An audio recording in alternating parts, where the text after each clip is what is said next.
The first sound in A is the short A sound. A. Examples include apple.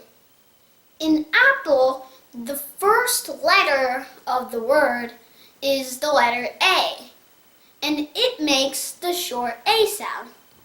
Apple. A.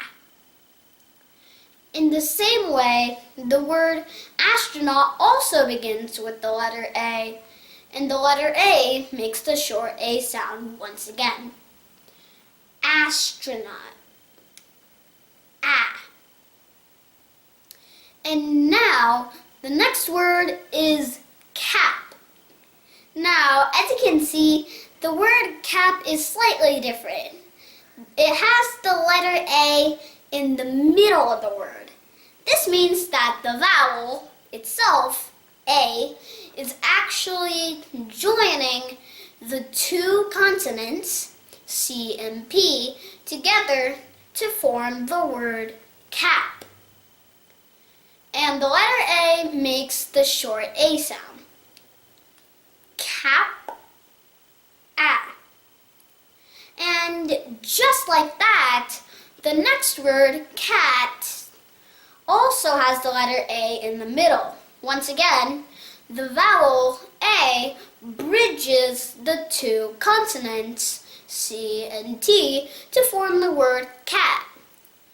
And once again, the letter A makes the short A sound.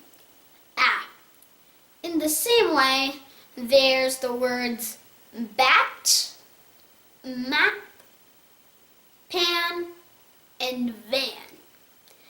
Now, let's review what we've just learned.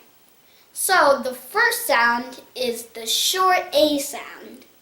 And as you can see, you can hear it in the beginning and the middle of a word. In the beginning, like apple or astronaut, and in the middle as cap or cat. And the other words are bat, map, pan, and van.